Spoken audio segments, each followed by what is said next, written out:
the BookVenturist. We are at the last chapter of the Scarlet Pimpernel. In the previous chapter, we saw Armand and his men escape from Chauvelin.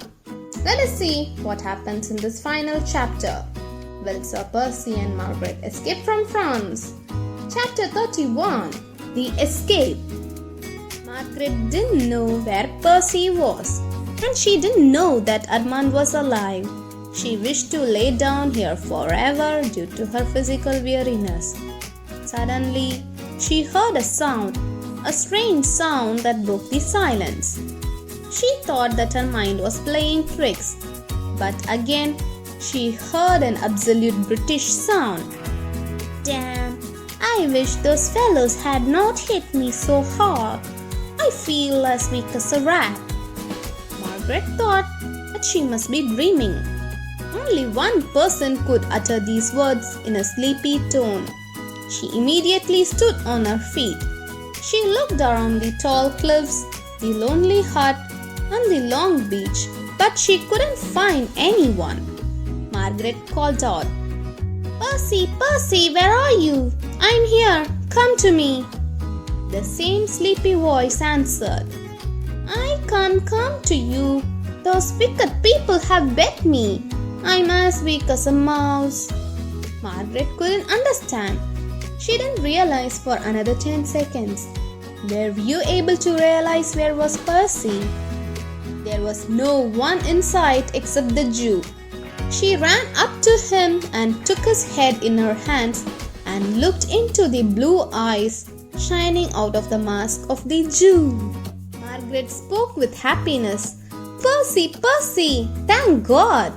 Percy asked her to untie his ropes. She had no knife.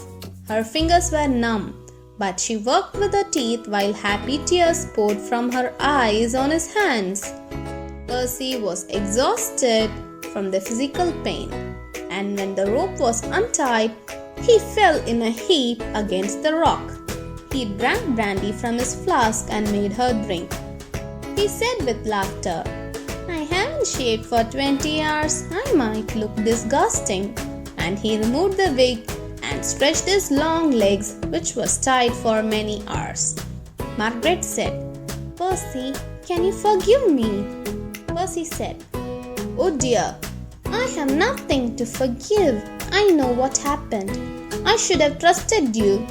If I had trusted you, you wouldn't have suffered so much in the last few hours running after your husband." Margaret asked with worry. "But Armand?"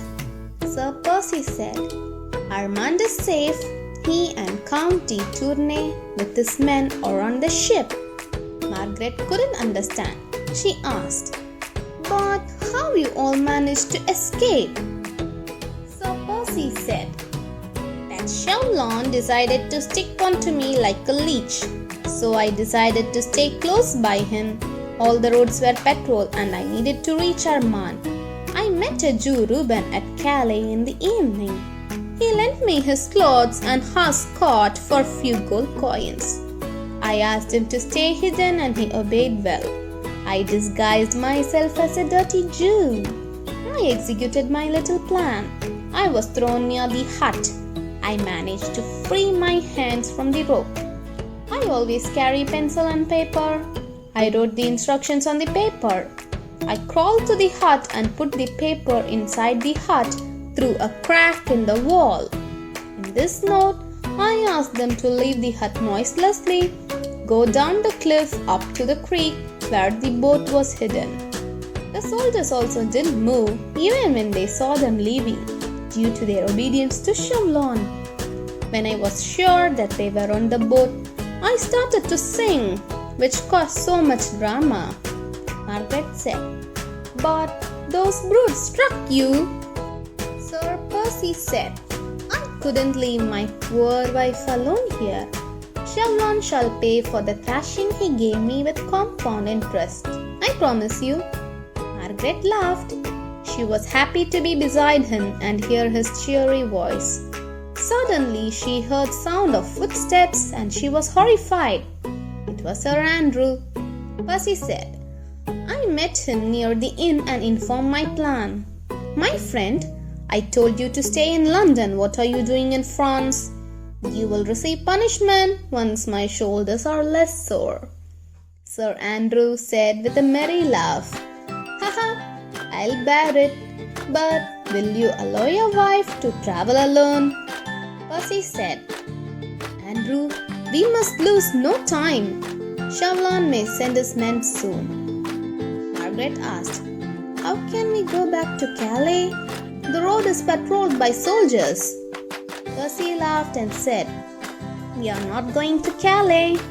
The boat of the ship will meet us on the other side of Grisness. This was one of my little tricks. I asked Armand to leave a note that the boat will be waiting at Calais. Margaret was impressed and she told, but I can't walk. Percy said, I will carry you, my dear. Sir Andrew was ready to help, but Percy wouldn't entrust Margaret with anyone else. His shoulders must have hurt by the beating, but he had supernatural strength, and he walked carrying Margaret to Grisness. There he signaled.